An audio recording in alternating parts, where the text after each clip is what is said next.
Everyone, welcome back to the EJ Sports Podcast. It's your host, E, my boy Jay here. Hey. And today we're going to do we decided, and this is sort of a new thing we're trying to see. Maybe instead of doing a SmackDown and a Raw episode, we're going to combine both of them together and do a big WWE breakdown because we're finally on the road to WrestleMania. The next PLE for WWE is WrestleMania. And we are very excited when it comes to WrestleMania season. It's finally upon us. And first off, I want to say one thing. Thank you guys so much for your support on our Elimination Chamber video. Thank you guys for all your comments. For everything you guys are saying. It's great. I like to hear this feedback. Obviously, of course, we have our opinions. Some of you guys are very vocal about your opinions as well, and I'm glad you guys are giving out your opinions. Anything you guys can say, please do so. Like, comment, subscribe, do what you guys want. Any comment you guys give are great for us. So thank you guys so much for that. Second thing, my boy Penta. He is Intercontinental Champion. He defeated Dominic Mysterio, being cursed by Danhausen, the very unlikable Danhausen for the IWC. But Penta, the first truly Mexican, full-blood, born in Mexico, Rey Mysterio, born in San Diego, represents Mexico. Penta, Intercontinental Champion. Jay, we're going straight ahead to that. What do you think about it? We have our boy Penta, Cero Miedo, being now the new Intercontinental Champion. Great news. And fully deserved. But we already know where all of this is heading to. It's going to be a intercontinental match. Penta versus Dominic versus Finn Balor. And besides the Dominic getting the pin, Penta is going to get the pin. That's so Finn Balor could win the Intercontinental Championship at WrestleMania. Called it.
Great options, great ideas.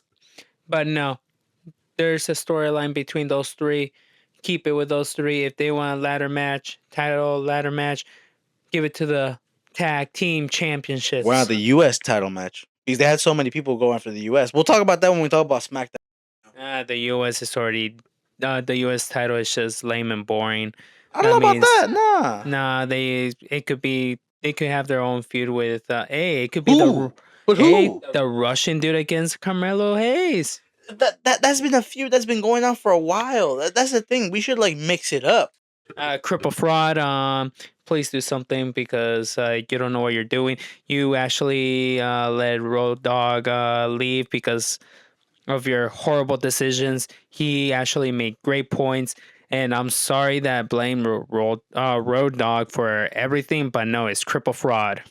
And that's the thing, we'll touch about that right now because that is a big news going on that Road Dogg Jesse James quits. He quits on the WWE. He's no longer... Well, it's set up to be about April, right? Near WrestleMania, where he's finally going to relinquish or where he's finally going to be released. And I will say that if it's true what we're seeing from WWE Unreal, that he was the voice of reason. He was the one trying to build stuff and basically being like us. Like, that's hella confusing. Why'd you let him go? Why is there people out there who want to see these sort of matchups, yet you see somebody like Road Dogg who's out here actually saying valid points, giving valid reasons, and being like us, being hella confused? I feel like that's an issue where you see someone like Road Dogg having to leave because he feels like he's not being listened, he's not being heard, and he fears that the direction of WWE is going one way. But I will say this: could it be that TKO is trying to do like a cleanse, trying to get rid of the old guard, the old bookers, to bring in new writers? Maybe like someone like AJ Styles being someone like new going into the business. Having like retired people, having like someone like Abyss be like one of the new head writers. Somebody from not the old guard being like the 90s, 80s wrestlers, but now having the 2000s, 2010s, like Bobby Roode. You know what I'm saying? Like, hey, people like him being now the new bookers instead of the old guard like Road Dogg and all them.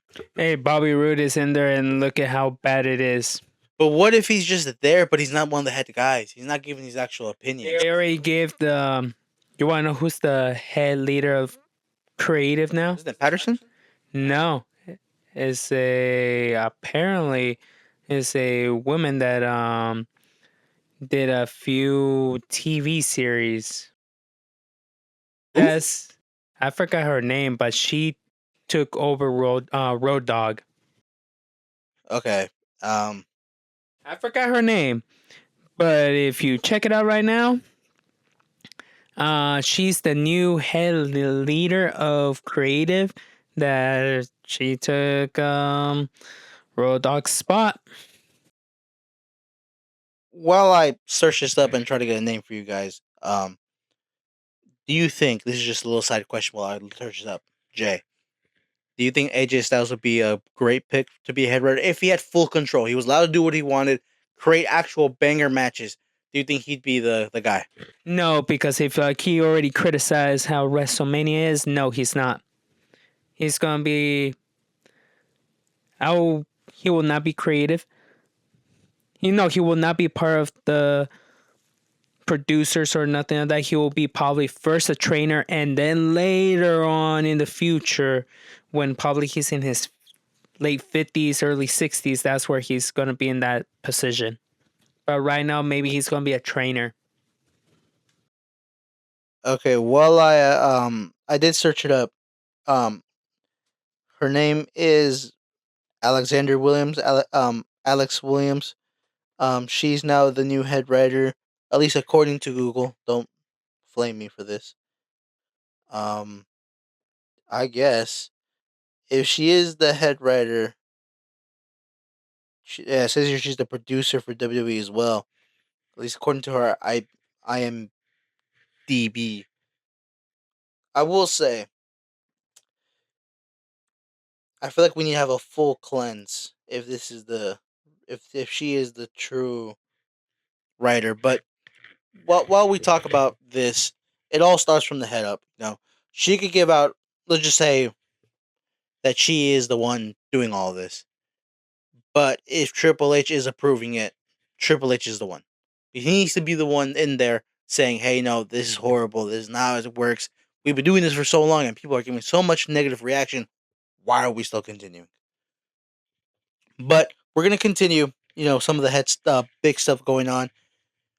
The promo between CM Punk and Roman Reigns, a very controversial part of the promo, happened. A lot of wrestlers are a bit worried or a bit concerned that it was said, and the part was when CM Punk told Roman that he won't be lonely anymore. He will bury him next to his father. Jay, do you think it was scripted? It was a part of the promo, and do you think it was right? Because this is reminding me of something that happened years ago, but I want to hear your opinion before we hit that topic. I feel that it was part of the promo. Roman Reigns for sure approved it, because if he didn't approve it, he would have already We would have thrown hands. We would have thrown hands if I yeah, didn't prove that. Roman would have just thrown hands at CM Punk, and it would have been a all out brawl like whatever happened in 2022 or 23 when CM Punk and Kenny Omega fought in the locker room. Yeah. No, this is part of the promo. Roman Reigns approved it. I don't know why wrestlers are kind of pissed off if Roman approved it and they were able to actually leave CM Punk say that. That means the wrestler should not get offended if everything was all part of the plan. I just feel like it's like you don't talk ill of the dead, even if it's scripted moment. I'm thinking about. I'll give you a couple examples. Randy telling Rey Mysterio that Eddie Guerrero's in hell. Remember that a couple years back. I'm thinking about one of the most infamous moments was Paige telling Charlotte that talking ill about her brother who died as well. That was also very controversial. I don't know if you remember that as well. I feel I feel like in a way it's very weird because of what's going on. You know, for me, if it's approved, okay, but I'll always have that sort of weird feeling because we're speaking ill of the dead, and in my opinion, it's such a weird topic. But I know that was a very controversial topic. We'll talk about more of main event status stuff. Division. Now, they were on Raw. More masked men showed up. In my opinion, I don't get it.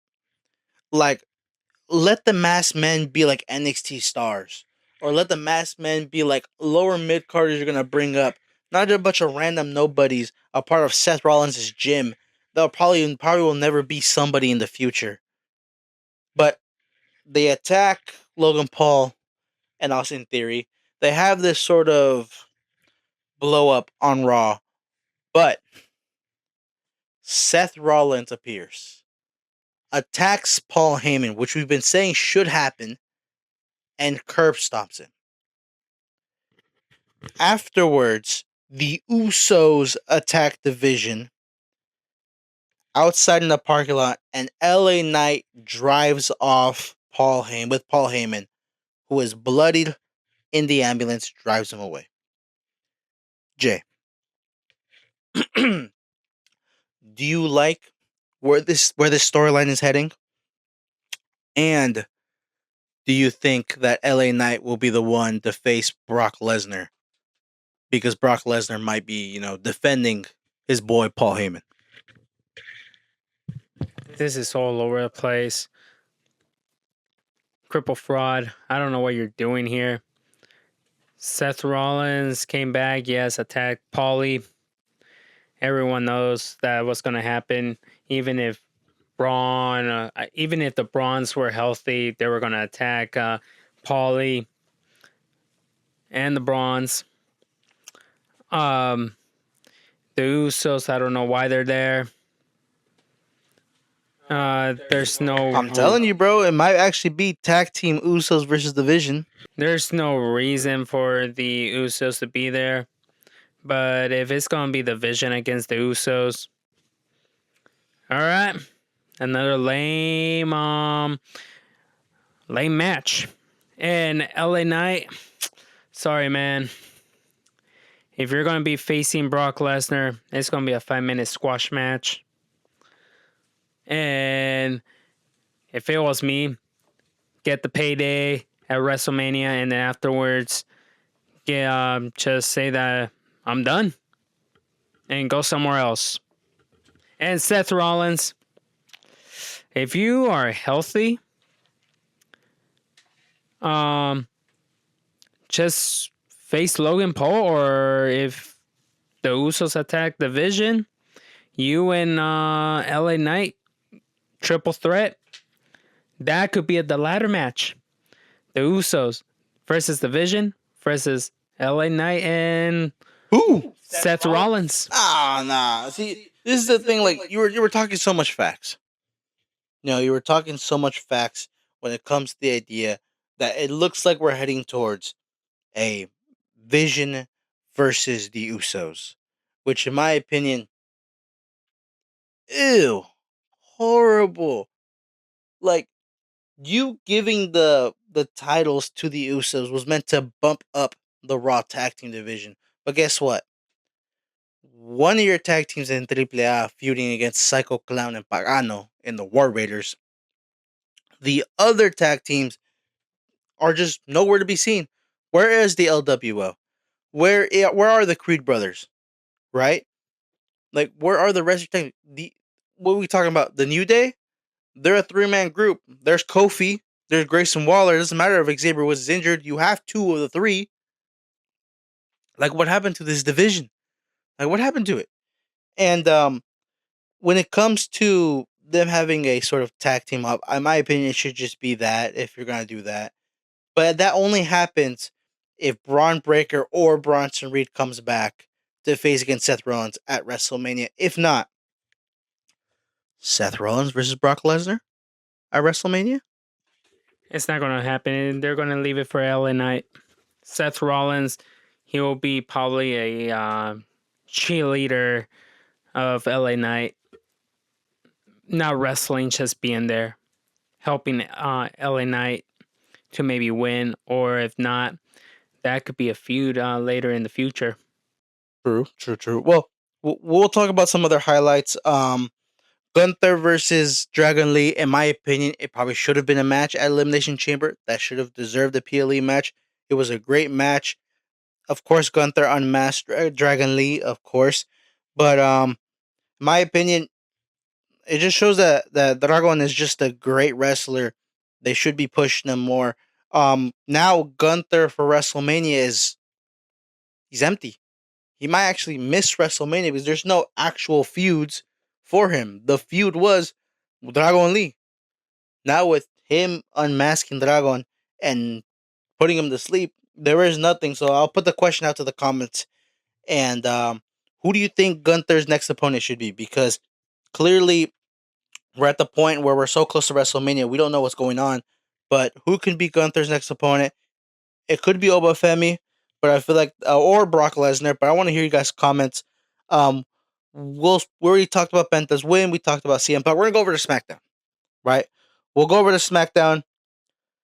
Randy Orton officially the guy because he is going against Cody Rahim Rhodes. Cody Rahim Rhodes defeats Drew McIntyre, is the undisputed champion again, 3-time champion. I'm hearing Cody Hogan in the comments because I've seen people say that about him. Cody is champion again. Drew is not champion now. Does this mean we'll finally have Cody Rhodes versus Randy Orton at WrestleMania, or are we still the idea that we're having the triple threat or the 4-way match? Jay, what do you think? No, this one's already official. It's going to be Cody Rhodes versus Randy. Why put Drew and freaking Jacob Fatu in this match? And how I told you when Randy won the chamber, it was going to be Randy versus Cody for the championship and Drew versus Jacob Fatu, but their own separate feud. Possibly street fight. Yep. And Cody versus Randy, this story was postponed for a very long time until now. It's been going on for like 2 years. And until now they did it. They should have done it in SummerSlam, but you know how Cripple Fraud is. He likes to postpone things, but yeah. Called long-term storyline. It's called a long-term storyline. They're very great storylines. They help out the W. They help out the championship. They help out the wrestlers. We're talking about long-term storylines, and that's exactly what the idea of Triple H is probably thinking in his brain. That we're talking about long-term storylines here. No, this should have happened so long ago. you know, when it comes to this match, it's been you have the storyline right there. I feel like Drew McIntyre got screwed over. Poor Drew. What we have to say about this is this, for all the people thinking, what's going on, we I'm still in the mindset we could have this fatal four way. But if we're gonna go with two separate feuds, make sure Drew McIntyre versus Jacob Fatu is a no DQ street fight, whatever the hell you want, but actually let them do stuff. I want blood. I want blood. And if we're gonna do Cody versus Randy, I want Randy to win. I want Randy to win, but I want him to win, but be bald headed Randy. The voices in his head. I want the Viper to come out. I want the Apex Predator. I want the Punt to come out. That's what I want. But we're gonna continue with SmackDown. Carmelo Hayes versus a mystery opponent, El Hijo de Dr. Wagner Jr. A great matchup between both of these guys. Wagner being a great, upper mid carder, could be main eventer, for AAA in the future. Of course, having the legado of the Wagners, showing off the beautiful mask that he has. Great match. But we touched about what's going on with the mid card scene in WWE, the US title scene. Bro, I know they want to do Carmelo Hayes versus Ilya, but in my opinion, there's no legs to it. They've already faced so many times before. Carmelo Hayes already beaten Ilya so many times. I feel like in order to really capitalize how many mid carders you have, just make it the ladder match. If you're not gonna do the Intercontinental ladder match, make it the US Championship ladder match. I feel like that has to be done. Uh of course, we had the tag team scramble where your boy Damian Priest and R-Truth are the number one contenders for the tag team titles at SmackDown. You have a comedy character and a monster that no one believes in, Damian Priest, are the new guys. Instead of having the Motor City Machine Guns, Los Garzas, Fraxium, the Street Profits. Where are the Street Profits? You have two dudes out there being your number one contenders. Jay, what do you think about this? Is now tag team division in WWE cooked? Is it over? What do you think? It's been cooked for a long time. And look at this, the machine guns. They were in TNA, right? DNA. And they were going to AEW once in a while. And AEW, they were fighting for championship golds. They lost, but how they were part of TNA, they didn't, win the championships. They didn't affect them as much. Exactly, but now they're treated as jobbers. Bro, they can't win here. They can't win in AAA. Like, what's up? These are legendary tag teams. These guys are great tag teams, and you're just ruining them here. Like, it's insane. But we already know our opinion. These tag teams championship deserves better, both on Raw and SmackDown. We thought with Cripple Fraud was gonna be way better. The tag team Because Vince and his leaders do not know how to book tag teams. in the tag team era, but I feel like Cripple Fraud is being like his father-in-law, not booking the tag team correctly. Now he is worth calling himself the doofus-in-law. I guess, yeah. It's just bad to see these great and talented tag teams just being wasted in the main roster. As a real jobbers. It's on both. It used to be SmackDown had a great tag team division, and Raw is struggling. Now it's just both. Real jobbers. Well, we'll go with the last thing. Rhea Ripley and Jade Cargill had their little encounter, Lame. and boy, do I don't care about it. No one does. You have a Raw superstar going to SmackDown, and there's just nothing They're both talking crap. Like I hate to say it so bluntly, but it's just crap. There's nothing there that I'm excited for. Jade is not a good wrestler. She's not good on the mic. She does nothing good, and Rhea is sadly trying to create a storyline out of nothing. Out of nothing. They had Because they are nothing. Dude, they had to do a Twitter feud to try to make it interesting. How in the world a social media feud was more important than a one-on-one encounter? This is, I think Triple Fraud should take some like quick notes at AEW whenever they do one-on-one segments, because Not even that, book women's wrestling.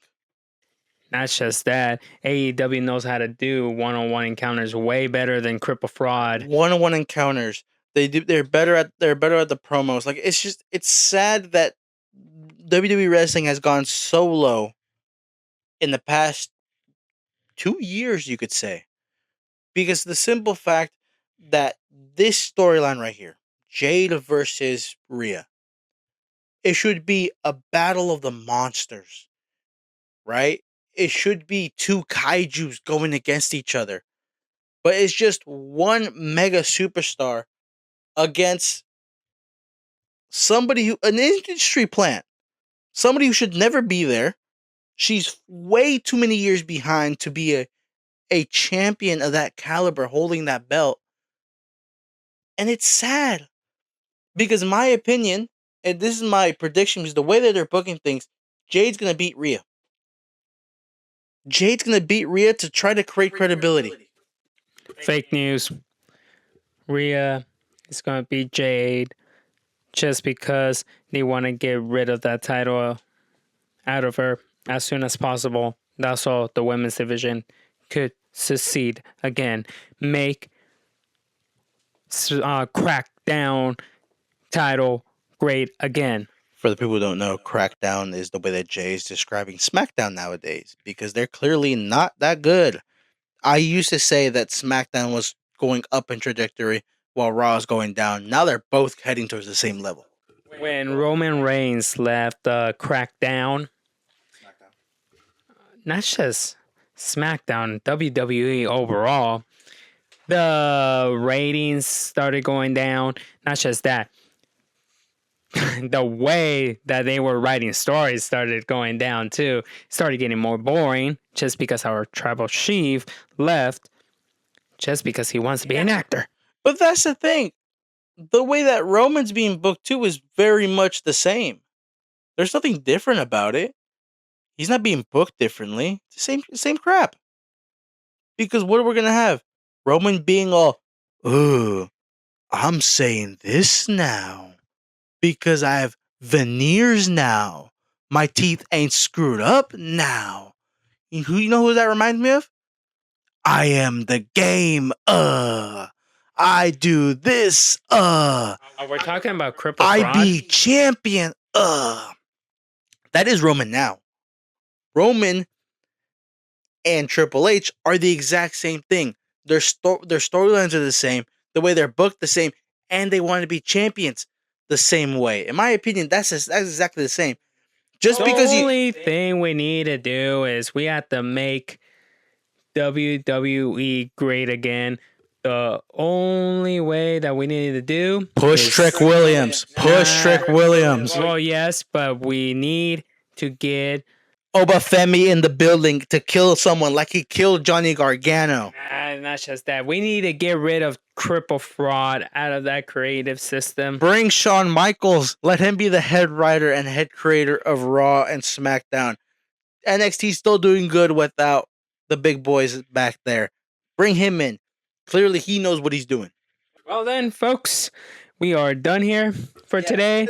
Thank you guys so much for listening. Thank you guys so much for watching. Like, comment, and subscribe like always. You know, this was sort of a thing where me and Jay were bouncing back and forth, kind of combining both of them together.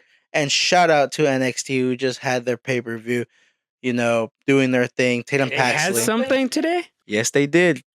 Joe Henry defended the title against Ricky States. But thank you guys so much for listening. Like, comment, and subscribe. Goodbye. No one cares about NXT.